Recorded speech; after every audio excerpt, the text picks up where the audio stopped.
Good morning, good afternoon, good evening, everybody. Boys and girls, thank you for joining this Fire Cyber Chat. And my name is Sergey Novikov. I'm responsible for different cybersecurity services in CyberProof, joined today by Mr. Jamie Collier. Jamie, welcome on board. How do you feel today? I'm good. Yeah, excited to get into all the spooky stuff impacting OT sector. Cool. So today we're going to discuss how 2025 so far reshaped security strategies across the UK and Ireland or Western European energy and utility sectors. So what is the threat climate this year in energy and utilities industry from your perspective? I think there are a few different strands to that. I think first and foremost, we're seeing numerous states really develop significant capabilities there. We've seen that Russia actors are interested in OT and energy organizations, and interestingly, not just in Ukraine. So you've got an actor like APT44 linked to the GRU, typically very, very sharply focused on Ukraine since the start of the conflict. We saw in very late 2024 that they expanded their targeting and were targeting European energy organizations much further afield than Ukraine. Seen numerous instances from there. We've also seen China start to really develop significant capability. We start to see them really kind of make interesting moves in targeting OT, kind of critical infrastructure. I think there's much more that will occur there in the coming years. And then, of course, with Iran, we've got a lot of question marks there about how they're going to retaliate.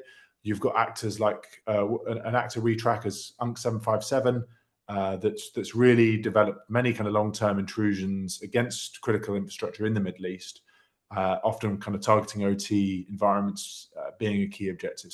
So this really starts to have global impact. Of course, much of this impacting Western organizations as well. And then maybe the other story is the hacktivism angle, whether it's from Russia, whether it's from Iran.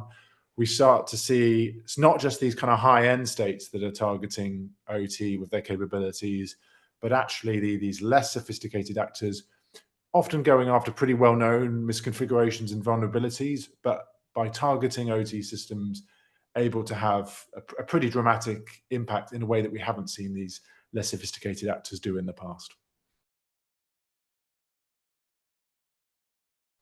Correct. And to add to this as a trend, what we have seen so far, starting from this year, maybe even last year, some kind of a blurring the difference between different state-sponsored actors together with cyber criminals and hacktivists. They're kind of merging their activities, attacking different kind of sectors, different kind of industries, including definitely energy, oil, gas, and different OT infrastructures. But again, if you started with Russian bases attacks, let me continue with this recent Israel-Iran conflict. So more and more, we've seen different kind of APTs and hacktivists attacking from kind of Middle East Iranian-based to different Western organizations. And Cyber Avengers has specifically targeted U.S. water facilities, several organizations in the UK as well, using Israeli-made Unitronics PLCs, demonstrating Iran's capability to disrupt critical services, right? So those kind of news, not necessarily very often coming so far, but they're more kind of preparations for those potential attacks from Iran, which different security advisors are providing, right? Anything like from your side in case of this disruption and sabotage attacks? Yeah, well, I think there is a really interesting thread there. You talk about the blurring of lines and how actually a lot of that sort of murky attribution, the different sort of actors is it criminal, is it not, is it state?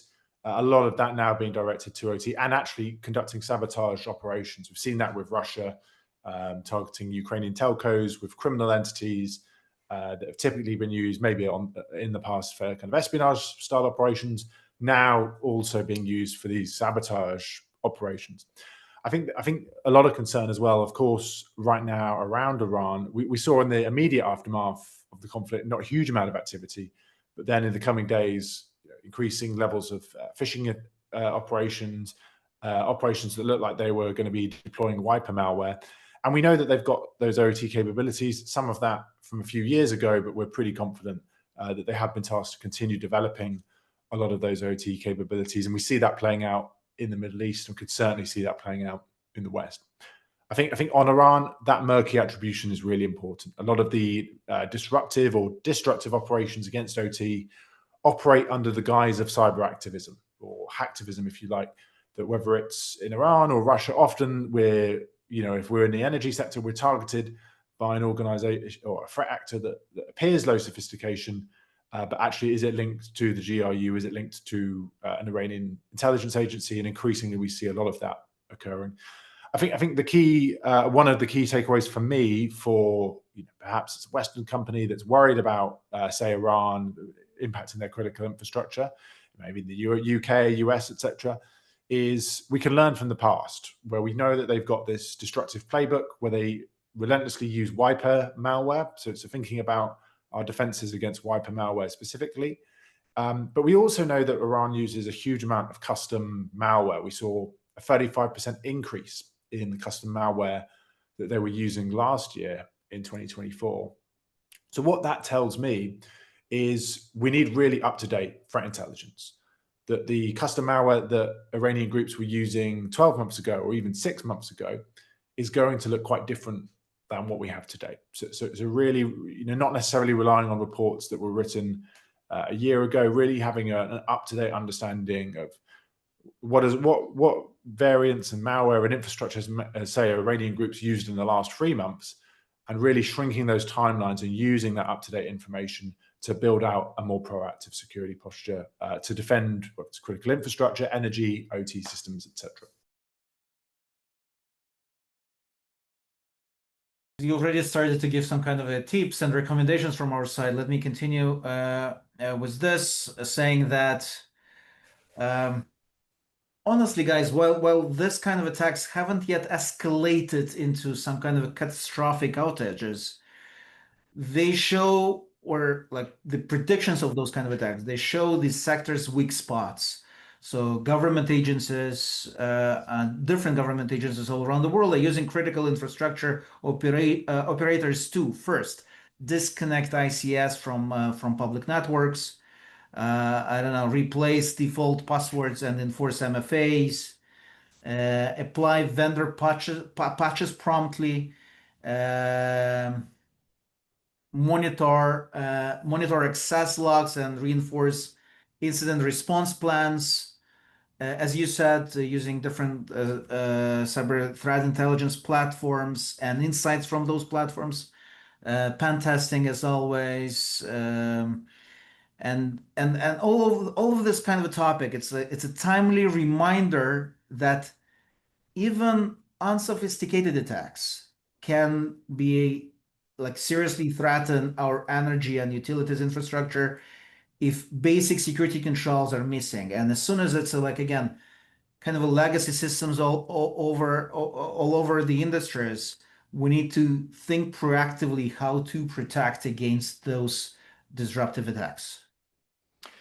Yeah, I think that's a really interesting point. And I also think there are different views. There might even be some controversy in how to think about protecting OT space. We've got, I'd be interested in your view. We've got within Mandiant, and we've got a dedicated team that does a lot in OT and incident response and red teamings in these kind of very niche critical infrastructure spaces.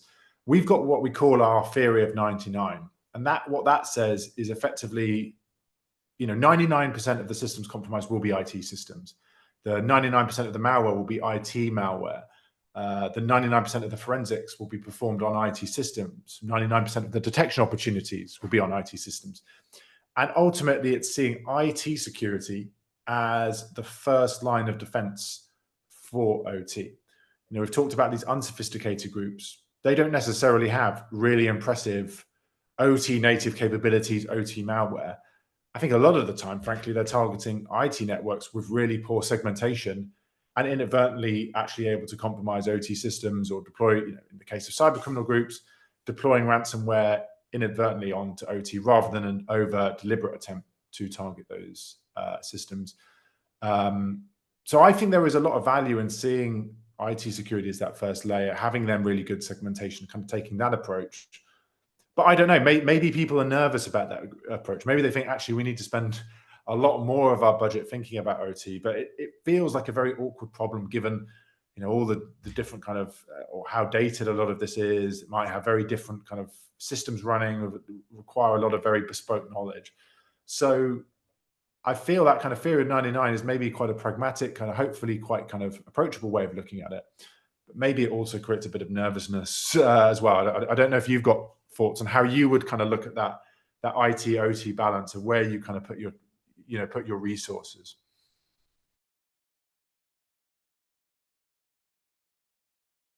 Listen, I would say that I agree with you as well in terms of, again, it's very important to keep this balance. You can't simply forget, even if you're like energy industry organization, you can't simply forget about either OT or IT. You need to kind of focus into both, from my perspective at least. And as soon as, again, there are a bunch of variety of different IT threats and threat actors we're hearing on a daily basis, and kind of a lack of real in the wild OT threats, but still the concepts, the still it's still relevant in my opinion to try to focus and protect both sides of the story. And again, prioritizing IT probably as you said. At the end of the day, again, we didn't touch real quick, but I think important as well to mention that all this AI-enabled attacks and phishing and social engineering are also interesting kind of implication of all this story. As soon as different energy firms I've just recently seen the statistics flag that AI phishing is a new kind of a painkiller, like main problem. And I don't know whether this AI futuristic attacks will be on the rise for energy organizations or not. But my main question to you, as always, like, what are the trends? What do you think will be relevant for this energy and utility sector in the upcoming future? Will it be AI? Will be attacks against OT specific? Like, what do you think? I think there's maybe a couple of points here. I think, first of all, for us, we are increasingly concerned with some of the China Nexus activities. I think Correct. well documented their targeting of US critical infrastructure, which highlights, of course, a broader interest in the West. I think we like these caricatures in cybersecurity. We say that Russia is this kind of angry, loud, aggressive actor, whereas China is this kind of stealthy, long-term, patient, etc. And frankly, that's not really fair, because we see very patient operations coming out of APT 29 in Russia. But I also think within China, we've seen a lot of investment in cyber ranges to conduct more disruptive operations. We see their doctrine talking more overtly about using cyber operations for aggressive purposes. Certainly when it comes to, say, a Taiwan situation, we're pretty confident that they've got a lot of disruptive OT-specific capabilities should they need to use them. So I think that is a big concern if you've got a stake there. I do also think on AI, we need a pragmatic perspective. We put out a paper on how adversaries are using AI. A lot of it was just how the same way we're using AI. It's productivity gains, it's kind of modest productivity gains a lot of the time. I think ultimately it's going to make threat actors more efficient, but it's not going to completely change the underlying dynamics of cyber operations or cyber conflict. You mentioned the organization that has experienced an uptick in phishing related to AI, and of course AI can make phishing emails easier to craft. But ideally, we want a security posture where we don't really mind about the volume of phishing, because maybe we've trained our employees really well. Maybe we've got zero trust and robust access controls. We've got MFA. We've got all of these different kind of areas that actually mean that even if phishing doubled or tripled, we've got an underlying security posture there that assumes that phishing emails might come in, and we've got a plan to stop them. So I always think with AI, right now, there's a really popular narrative that adversaries are using AI and we need AI to kind of fight them. It's kind of this arms race analogy of who's got the more sophisticated model. And actually, I think we need to move past that, because a lot of the AI threats out there do not require AI security solutions. If we think about phishing, it's actually probably more about doubling down on security basics than investing in new solutions. And then if we're going to talk about AI security solutions, and Google, I'm sure CyberProof got great stories to tell there. We're doing all sorts of really innovative things that are already having huge benefit. If someone listening is thinking about, well, how do I measure the effectiveness of an AI security solution? I would argue that actually measuring its ability to defeat a hypothetical AI threat is possibly the worst yardstick out there to measure if that's a good or bad AI security solution. What that security professional needs to do is ask a much more fundamental question. Is this AI security solution addressing a really fundamental pain point in my organization? And if the answer is yes, then that is the appropriate yardstick, whether that's removing toil from the security operations center, whether that's providing malware analysis capabilities that haven't been available before. That's where it's the game changer. So I think we really need to move away from this kind of AI versus AI, offense v defense, and move into a far more kind of pragmatic and productive discussion.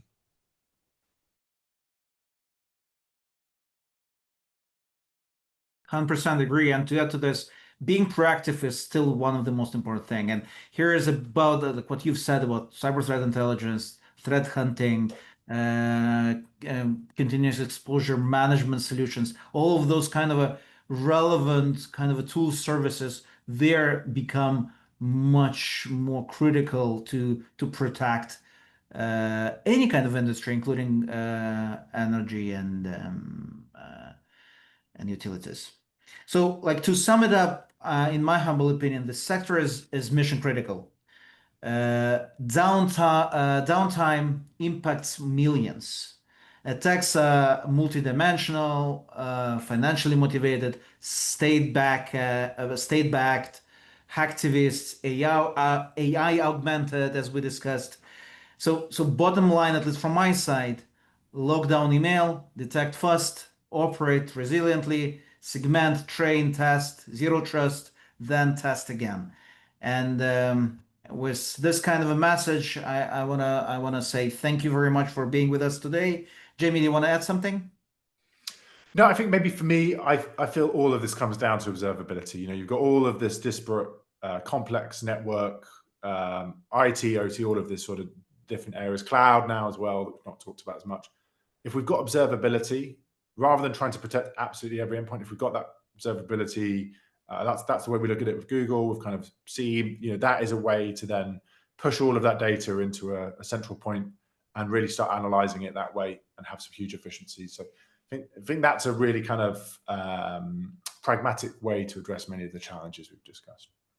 And be very proactive. We need to act faster than those guys on the dark side. Again, thank you very much, everybody. Jamie, thank you very much for being with us today. Appreciate all your insights, all your recommendations and vision. It was very useful from my perspective, and we'll be in touch. See you next time. Thank you.